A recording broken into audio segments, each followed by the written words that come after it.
We're trying to figure out an off-ramp for Apple.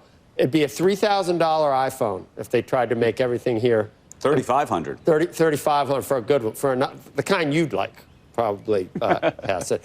But what's the offer? I'm a smoke signal kind of guy. What's the supply? Yeah, what's the supply chain issue? I mean, what is Tim Cook supposed to do?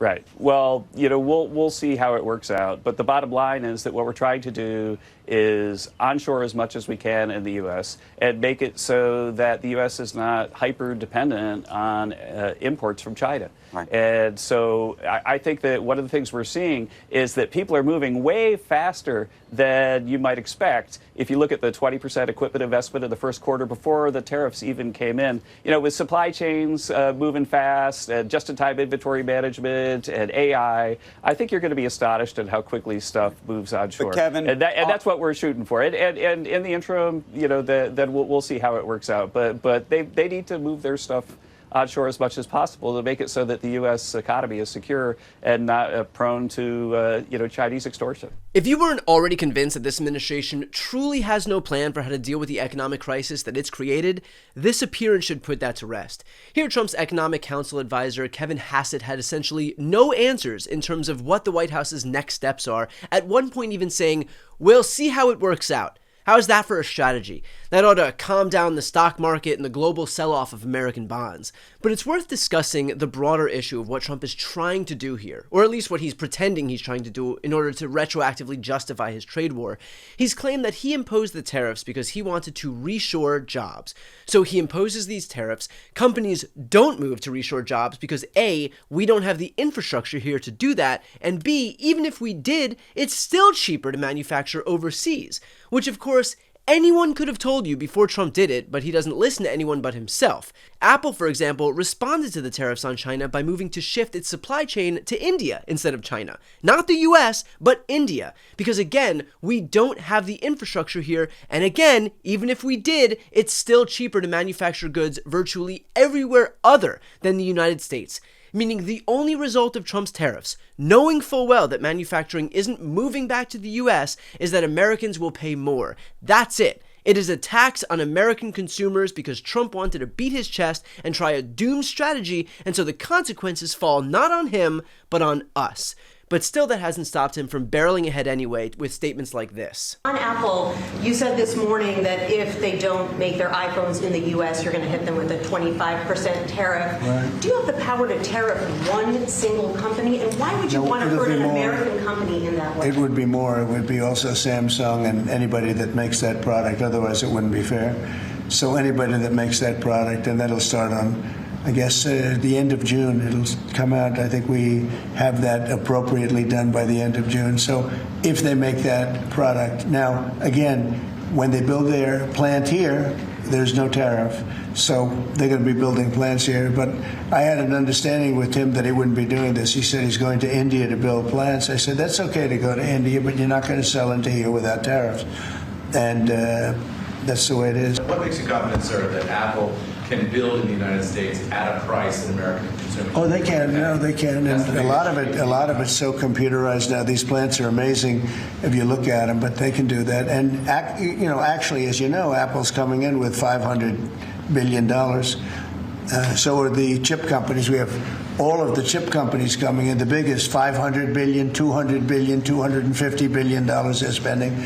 But we're talking about the iPhone now, and the iPhone, if they're going to sell it in America, I want it to be built in the United States. And so now, if you want to buy a cell phone, get ready to pay more. Why? Because Trump continues to pretend that Apple is going to move manufacturing to the United States. And again, they won't, because if you think the tariffs are going to make these phones expensive, you won't imagine what they'd cost if they actually manufactured inside of the United States. According to analysts, a fully made in the USA phone would cost $3,500, up from just over $1,000 right now.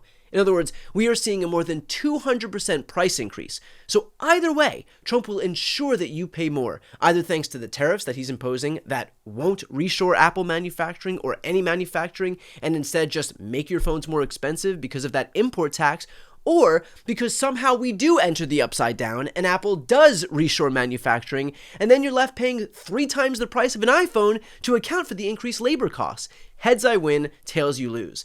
Although it's important to note that Donald Trump did recently issue a major concession as it relates to tariffs. When you say that Walmart should eat the cost of the tariffs, is that an acknowledgement that it is U.S. companies that bear the brunt of tariffs, not foreign countries? Sometimes the country will eat it, sometimes Walmart will eat it, and sometimes there'll be something to pay, something extra. I've always been a fan, and I've always believed, and if you look, take a look at what I did 4 years ago. We had the greatest economy, and we had no inflation. Remember that. We had no inflation, and yet we had hundreds of billions of dollars of tariffs that I put on China, yet we had no inflation. We had no big cost differential.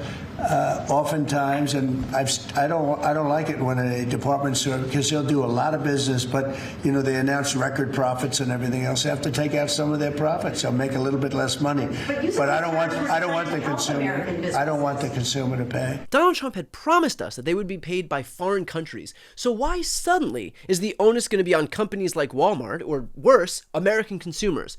Probably because that was always the case. Trump knows it was always the case. Everyone who's taken freshman level economics knows it was always the case. And soon, every single American is going to realize it was always the case, because they're going to see their own prices surge. And so now comes the part where Donald Trump tries to slowly backtrack on his own promises in an effort to mitigate some of the inevitable damage that he's ushering in.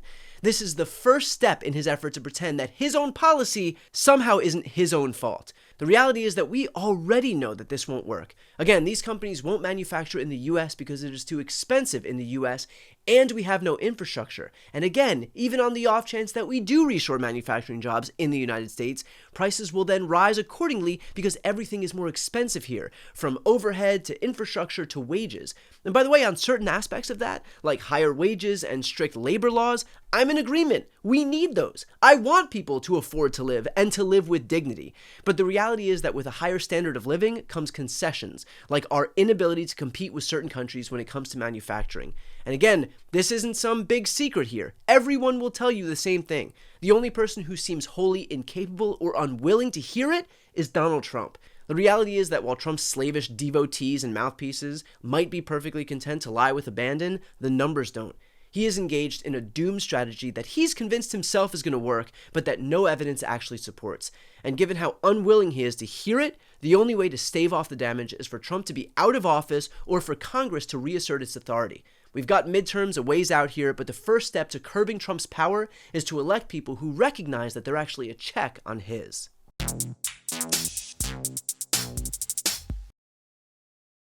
Before you go, if you enjoyed this content and you want to see more and support independent media, please subscribe to this channel. The subscribe button will be right here on the screen. But second, the reality is that we are now in a political environment where this administration can lean on any of the social media platforms to suppress certain voices if they don't like critical coverage. That means my longevity here is in the hands of a few tech billionaires who are already making it clear that they are willing to cater to this administration. To that end, signing up for my newsletter is a way for me to reach you directly if that ever becomes necessary. I'll put the link right here on the screen as well, so please sign up. It's free, but there's also an option to do a paid subscription if you'd like to support me and my team. I really appreciate it. Thanks so much for watching.